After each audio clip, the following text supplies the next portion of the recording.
Livro de Josué, capítulo 7, nós vamos ler o capítulo inteiro. Bom? Acompanhem comigo o que a palavra de Deus diz.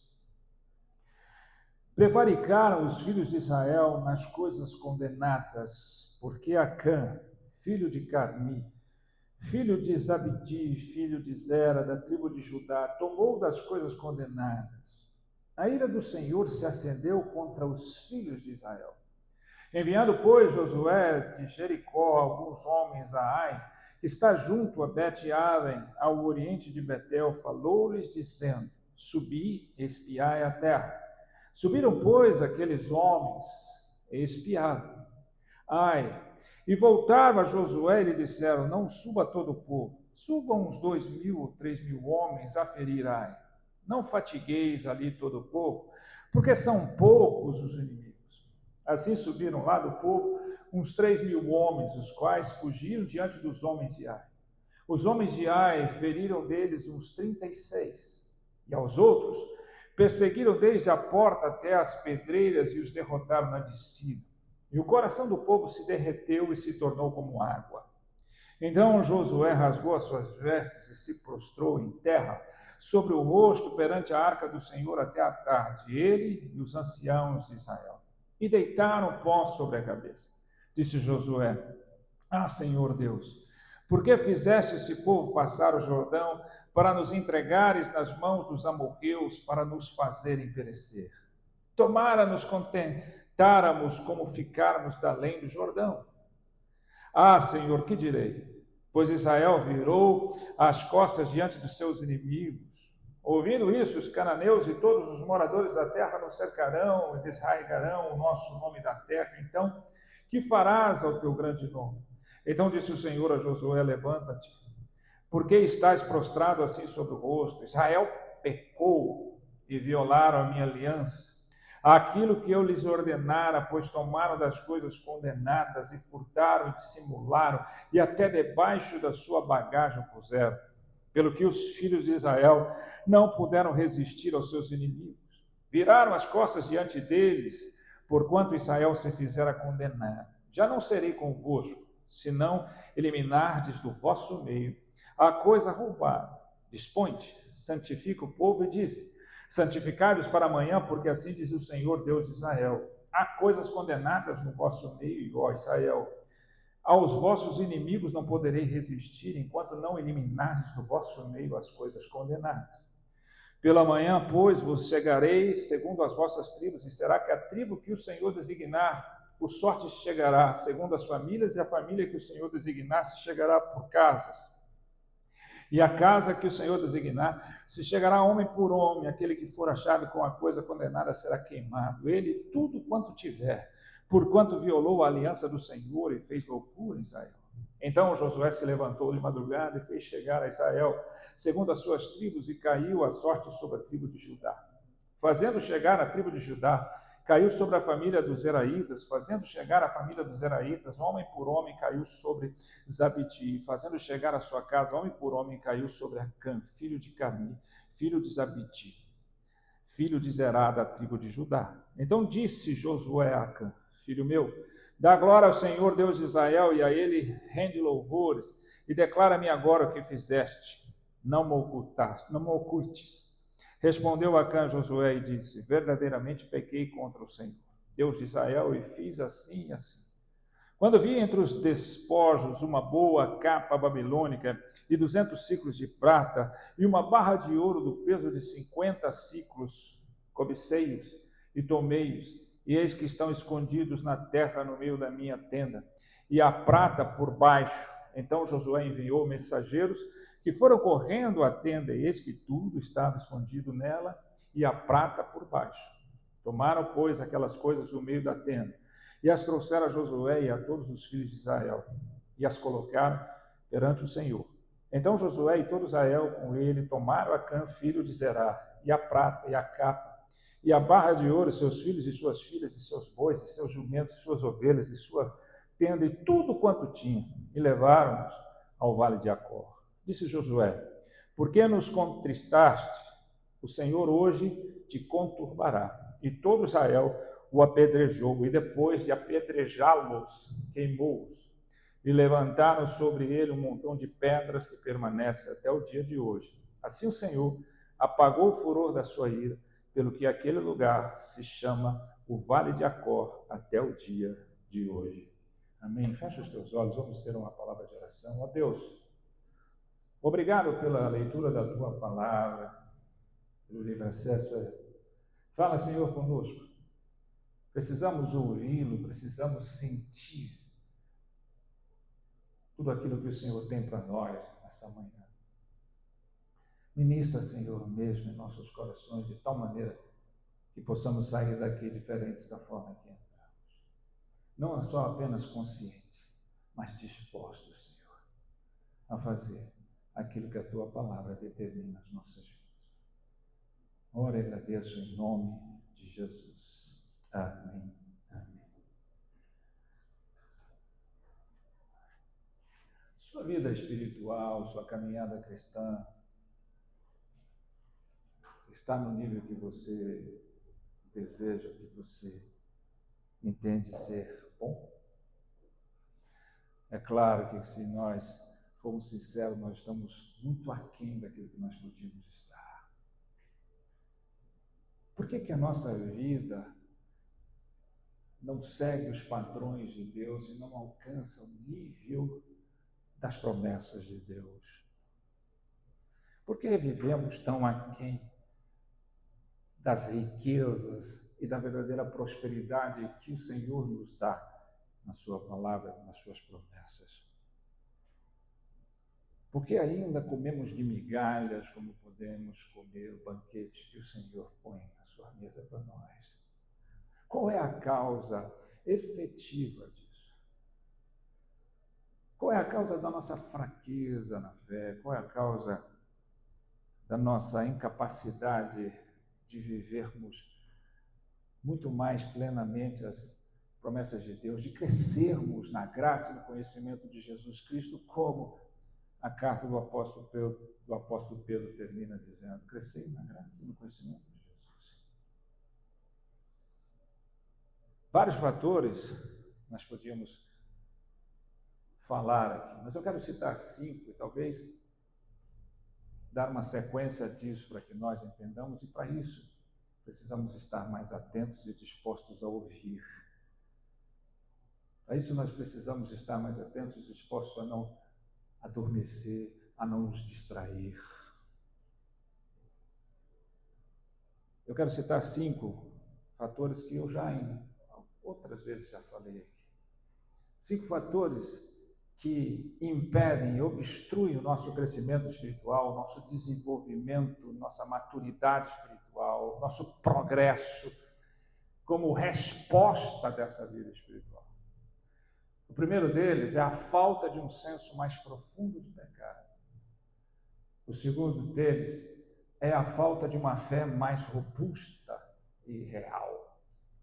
O terceiro deles é uma falta de um amor mais abrangente. O quarto deles é a falta de uma esperança mais iluminada. E o quinto é a falta de uma espiritualidade mais bem definida. Mas hoje eu quero focar no primeiro. A falta de um senso mais profundo do pecado, do que seja o pecado, do que ele faz. A gente fala disso e talvez entende cada dia menos. A igreja tem se evitado o confronto com o pecado. A verdade confronta o nosso pecado. E nós não só, às vezes, desconhecemos, ignoramos ou esquecemos o resultado da queda do pecado em nossas vidas, não apenas nos alienando de Deus, dos homens, de nós mesmos, da natureza, mas os seus efeitos destruidores que impedem o nosso crescimento espiritual, que impedem o nosso progresso de vida e de alcançarmos as promessas de Deus. E um fator que eu quero que vocês atentem aqui comigo, ouçam, recebam, sintam, é que o pecado de um afeta, atinge a todos. Não foi só a questão do pecado de Adão e Eva que atingiu a todos. Os nossos pecados atinge a todos. O pecado de um só atinge a todos à sua volta. E é isso que esse texto vai nos presentear e nos ensinar. Vai nos confrontar. Veja aqui, esse texto, e eu fiz questão de ler o capítulo inteiro, ele nos mostra que após uma grande vitória do povo de Israel, a vitória sobre Jericó, a cidade sitiada, a cidade que não se podia invadir, com muralhas impossíveis de serem transpostas. E Deus falou que entregaria Jericó nas mãos de seu povo, e Deus destruiu as muralhas, e aquele povo destruiu Jericó com tudo que havia, e dizimou Jericó na face da terra. Uma vitória enorme. E logo depois dessa vitória, de desfrutar dessa grande vitória, Israel experimenta uma derrota inesperada, impensável. É disso que esse texto fala. Qual o motivo dessa derrota? Se depois de uma vitória tão grande, o que levou Israel a ser derrotado por um inimigo tão pequeno? O motivo não era falta de estratégia, de poder, de capacitação. Era simplesmente pecado oculto. Esse foi o motivo da derrota. A história revela um princípio espiritual aqui muito sério. Ouça, mas leve para o seu coração.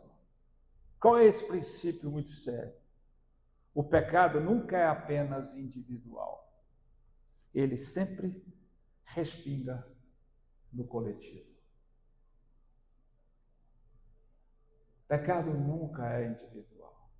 Ele sempre respinga no coletivo. Esse é um princípio espiritual seríssimo que a Bíblia, a palavra de Deus, nos ensina.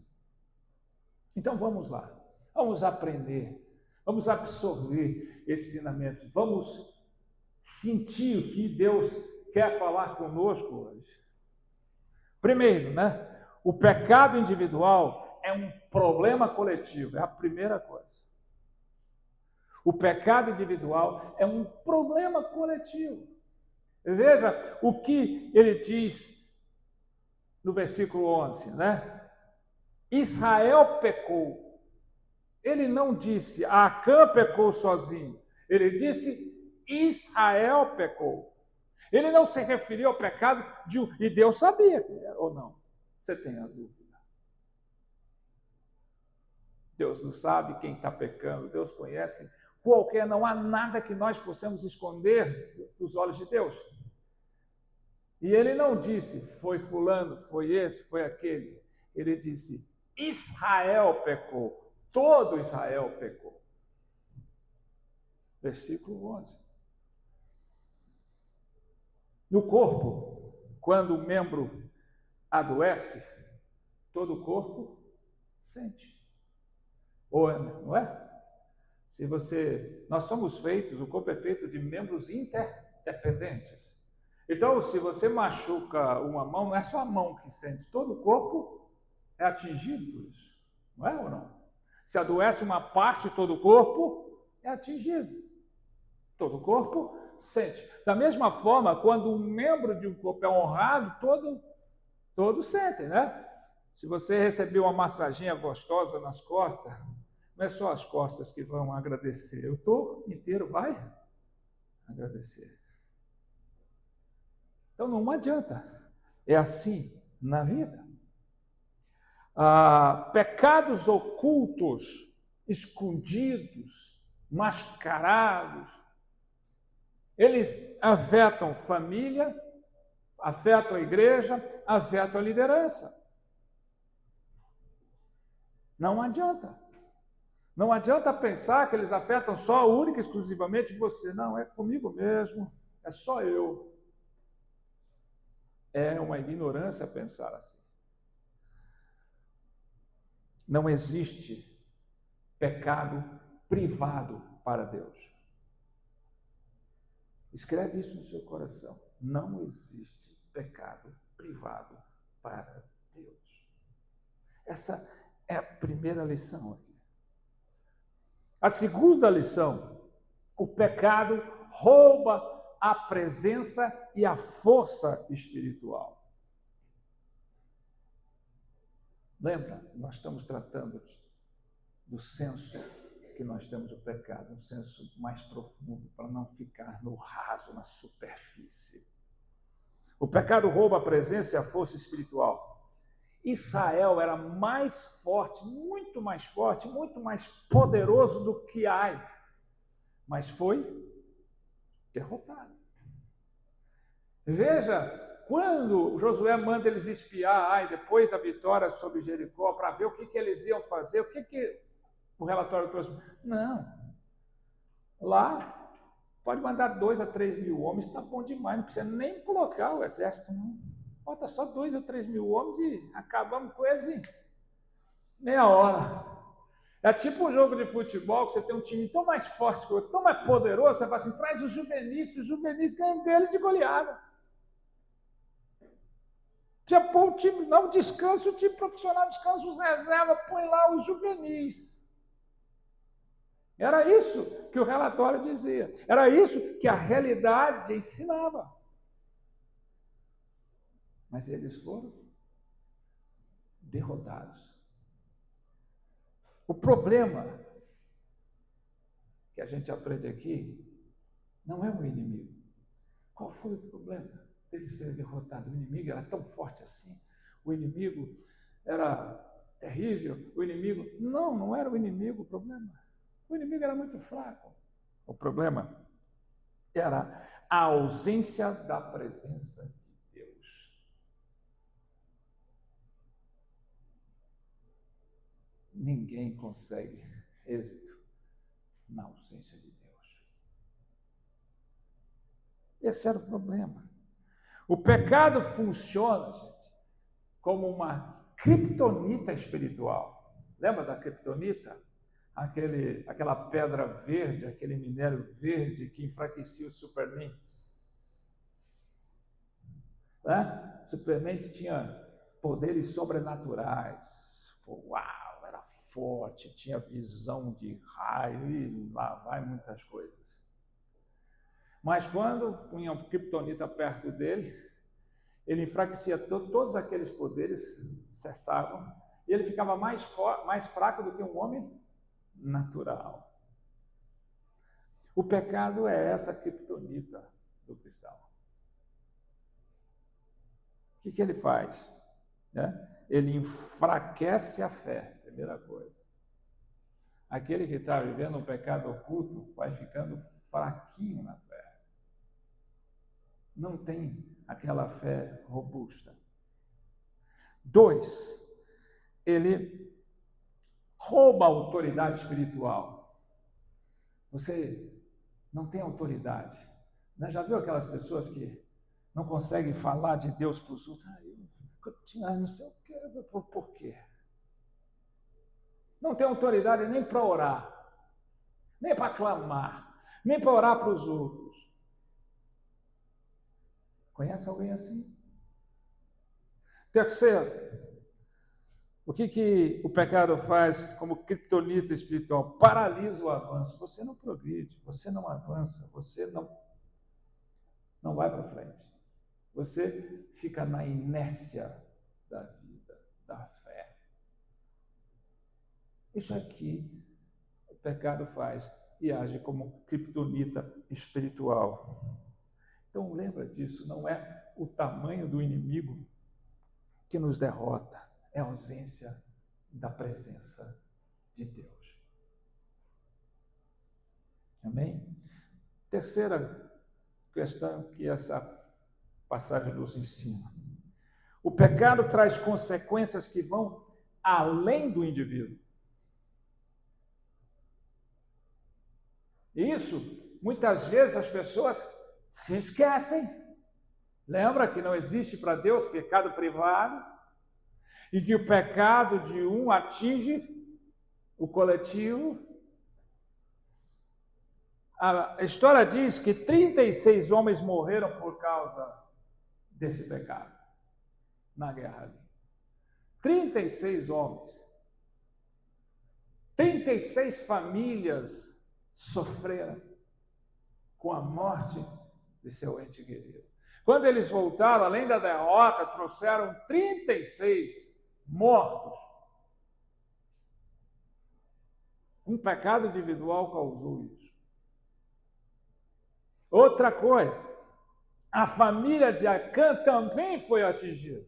O pecado de Acã não trouxe consequências para ele, também trouxe consequências, além desses 36 mortos, além do povo ser derrotado da vergonha, trouxe a morte para toda a sua família. Tem tanta gente achando assim, não, é problema meu, eu resolvo, eu sei, eu sou assim, não vou fazer nada, isso é comigo. Se Deus quiser, Ele me manda para o inferno.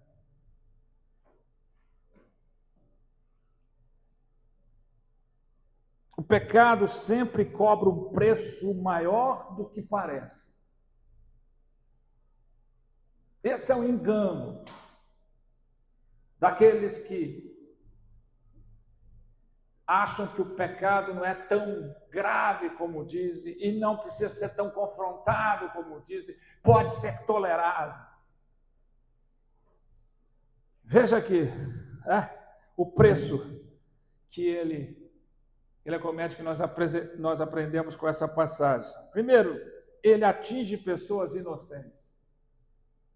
O seu, o meu pecado atinge sempre pessoas inocentes. É como você dirigir bêbado ou depois de ingerir um número excessivo de álcool, nem precisa tanto, mas todo aquele que bebe, ele acha que não tem problema, ele pode dirigir porque ele sempre teve controle. Ele não vai ter problema, ele nunca bateu o carro, ele tem domínio. Não, não bebi tanto assim, não. O cara está cambaleando, mas não bebi tanto assim. Não, tem controle. Não precisa ser muito não, se você for de dia lá no Praia Clube, no fim de semana, na hora do almoço, você vai ver gente bebendo desde de manhã até de tarde, e ele sai tudo de carro depois. Ou não é? O problema é que, se você pegar a estatística, a maioria das pessoas que se acidentam bêbados, dirigindo bêbados, alcoolizados, eles propriamente quase não morrem, mas matam um monte de gente.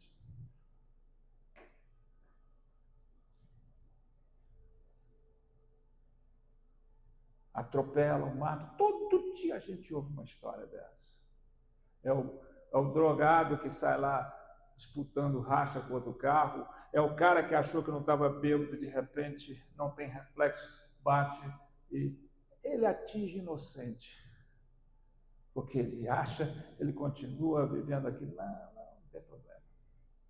Outra coisa que o pecado cobra um preço, ele destrói conquistas. Tudo aquilo que você conquistou pode ser destruído pelo pecado. A gente vê na história de muita gente isso o tempo todo. Destrói casamentos, destrói famílias, destrói empresas, destrói saúde, destrói sonhos, destrói reputação. E vai a lista.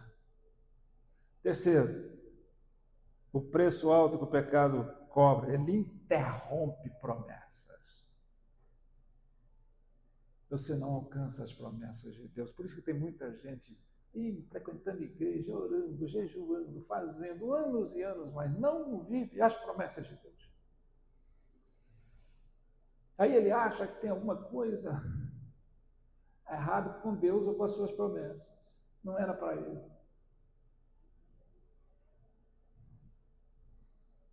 Cuidado. Decisões pessoais podem gerar tragédias coletivas. Fé é decisão. Cisão é o oposto do menor valor pelo maior valor. Se decisão é presença de valores, então indecisão é o quê? Ausência de valores. Então, cuidado com decisões erradas, porque elas podem trazer tragédias irreversíveis.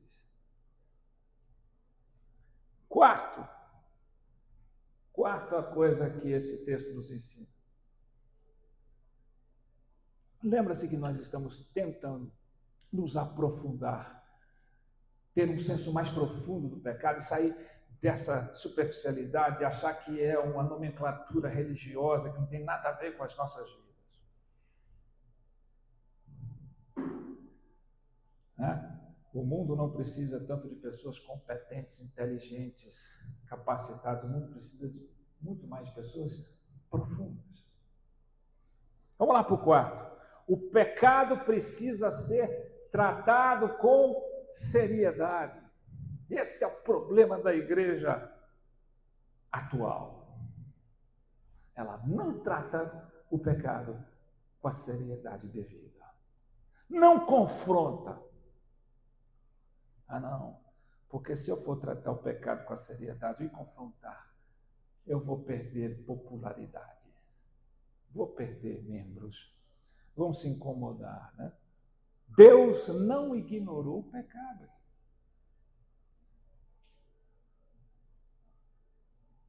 Deus não ignora o pecado. Ah, Deus odeia o pecado, mas ama o pecador. Não, Deus odeia o pecado e o pecador também. Ah, mas nós não pecamos, sim. Nós pecamos, mas não é esse pecador contínuo, consciente. Deus não vai amar quem permanece continuadamente, conscientemente com o seu pecado.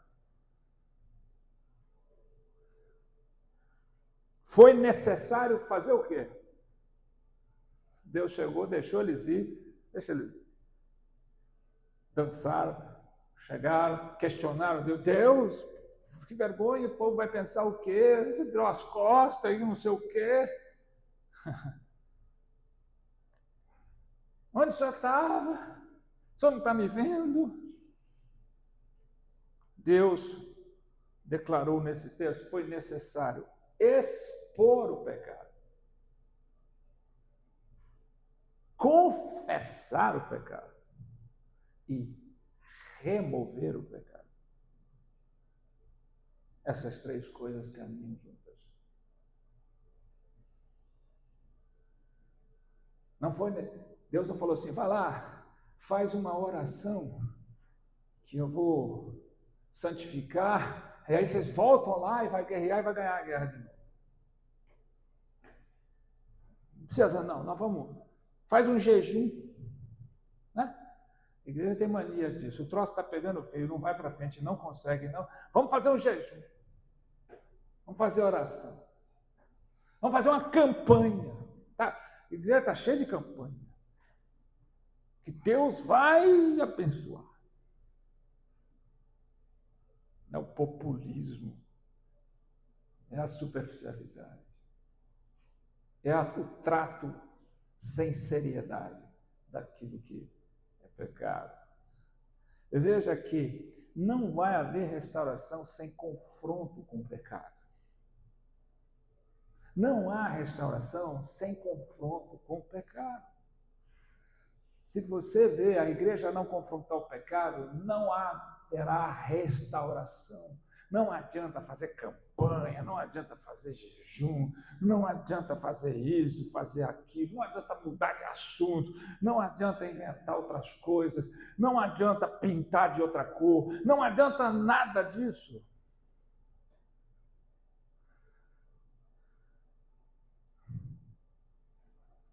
Três coisas têm que acontecer: reconhecer, confessar e abandonar. Eu conheço nesses quase 30 anos de ministério, já vi muita gente reconhecer seus pecados. E não é muito não, porque tem muitos que nem reconhecem. Quando a gente vai tratar com um casal, a pessoa chega, pastor, eu sei que eu peco, eu sei que eu erro, mas... Então, tem alguns ainda que reconhecem o pecado, porém não os confessam, nem os abandonam. Tem outro grupo, que são aqueles que reconhecem o pecado e confessam o pecado. Como eu já vi gente entrando na frente da igreja confessando seu pecado, chorando, faz a igreja chorar, dá um testemunho, eu traí minha mulher, eu fiz isso, aquilo, eu traí meu marido, eu pequei aqui, eu pequei aquilo, e confessa, e todo mundo entra em pranto, eu falo, agora acabou. Ele reconheceu, eu sou o culpado, ele reconheceu, ele confessou. Porém, ele não abandona.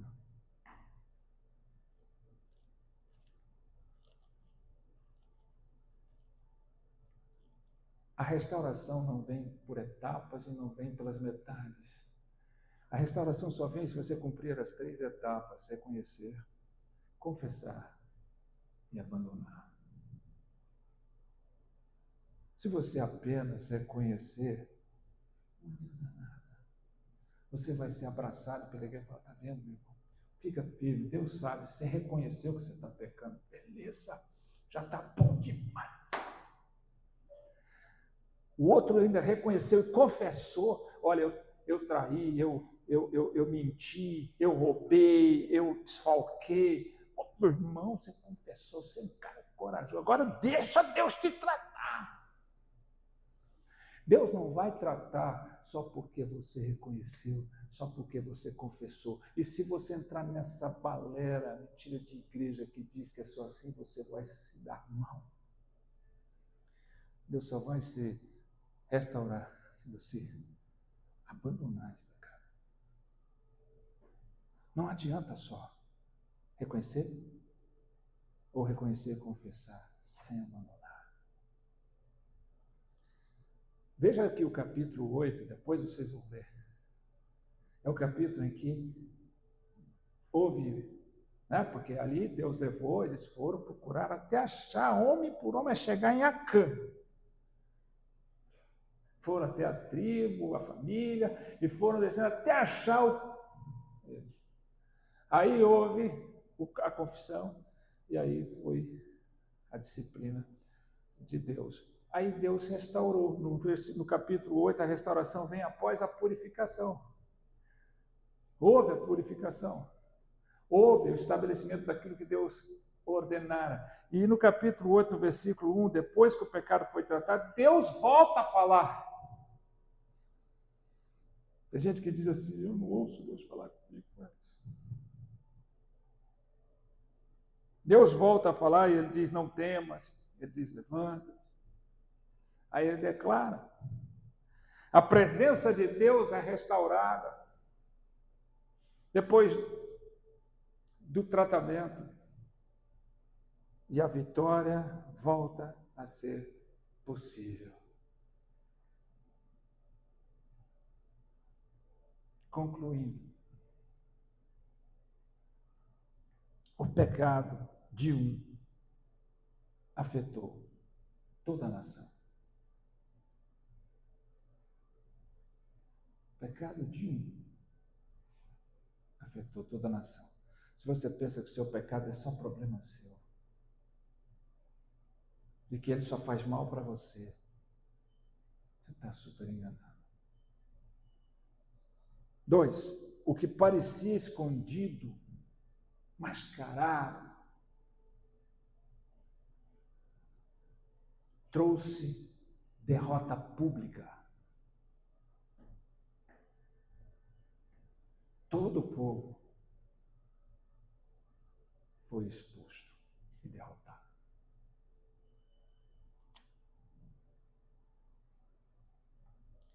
Descreve isso no seu coração. Aonde há pecado escondido, há derrota visível. Aonde há santidade restaurada, há vitória liberada.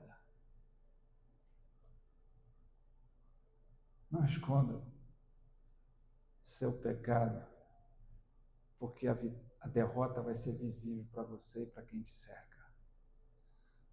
Busque de Deus a santificação restaurada e Deus liberará a sua vitória. E aí não podemos encerrar sem perguntar. E é por isso que eu comecei dizendo, você agora tem um senso mais profundo, um pouco mais profundo, e agora eu quero saber se você sentiu o que foi dito a você. Existe algo escondido que está enfraquecendo sua vida espiritual? Algo que você está vivendo e está camuflando, mascarando, mas você não está percebendo, ele está enfraquecendo você, espiritual, você não consegue mudar, transformar, crescer, se apossar das promessas de Deus, se apoderar do poder de Deus. Existe? Essa é uma pergunta que você tem que fazer hoje para você. Há algo que pode estar afetando sua família ou até mesmo a igreja na sua vida? Veja que muitas vezes o pecado de um obstrui, estraga o coletivo. Seja a sua família afetada. Tem gente que comete erros e toma decisões absurdas e diz, não teve problema nenhum, todo mundo aceitou na boa. Quem disse? Eu sou de carne. Não, você é de carne como eu sou de carne. A diferença é você vive na carne.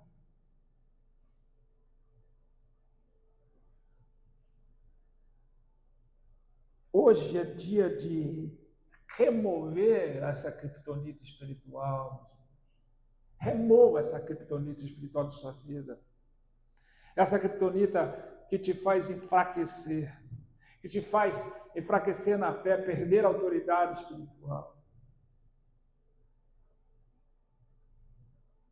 Que te impede de alcançar as promessas de Deus. É por isso que você não tem autoridade diante das pessoas, dos seus familiares, parentes que estão de fora. Há tantas formas de pecado. A palavra de Deus diz que se você sabe o bem que deve fazer e não faz, você já comete pecado. Então não é só a questão de comissão, do que você faz de errado, é do que você deixa de fazer certo. Isso é muito sério. E eu tenho que confrontar você. Eu não estou preocupado com a popularidade, nem com o seu aplauso, nem com o seu contentamento. Estou preocupado com a sua vida. A palavra de Deus diz que se nós permanecermos no ensino, então seremos verdadeiramente discípulos. Então conheceremos a verdade e ela nos libertará. Se você não consegue ser confrontado com a verdade, você não é livre. Hoje é dia de remover essa criptonita. Então, confesse, abandone, restaure. Pecado tem nome. Pecado precisa ser abandonado. Tome a decisão de abandonar o pecado que está te destruindo, te impedindo de viver as promessas dele. Restaure a sua vida com Deus, a sua santidade, para que Deus te dê uma vitória visível. Para que Deus libere a vitória em sua vida. Não adianta cantar vitória, declarar vitória, porque quem libera a vitória para as nossas vidas é Deus. Veja, não preciso de mais nada. Quantas vezes nós estamos sendo derrotados pelas pequenas coisas? Israel tinha acabado de destruir Jericó, de ver as muralhas intransponíveis de Jericó sendo destruídas, caindo por terra, mas não conseguiu destruir uma cidadezinha de nada que precisava apenas de 2.000 homens ou 3 para destruí-la. Isso é reflexo da nossa vida. Não conseguimos progredir, não conseguimos, enfrentamos tantas dificuldades na vida, mas de repente somos derrotados por pequenas coisas. E aí a gente pensa assim, o que será que está acontecendo? Pecados ocultos, pecados que você não abandona. Um único pecado tolerado pode neutralizar a vida inteira de força espiritual. Não tolere o pecado. Não se acomode ao pecado. Ah, pastor, mas hoje está diferente, hoje é assim, não é tão fácil, não é assim. É. O que Deus está te trazendo, está nos trazendo aqui, é algo sério e importantíssimo. Então, essa é a primeira das características que impede o meu progresso, crescimento espiritual, desenvolvimento pessoal, alcance das promessas de Deus, que é um senso mais profundo do pecado. Não há alternativas. Reconheça, confesse, abandone. Não adianta um ou outro. Deus não vai te restaurar apenas por um. Deus foi até o fim. Enquanto vocês não reconhecerem que é um pecado, ir lá no alvo. Enquanto vocês não fizerem a confissão, a Acã fez a confissão, enquanto não houver a restauração, a purificação, a eliminação de tudo o pecado, não virá a vitória, a restauração. Quando você apanhar na vida, não pense que o inimigo é maior. Não é o tamanho do inimigo que está te derrotando. Não é o tamanho da circunstância que está te derrotando. Não é o tamanho da dificuldade que está te derrotando. É a ausência da presença de Deus que está te derrotando. E essa presença de Deus não está lá, porque tem pecado impedido. Amém? Vamos ficar de pé.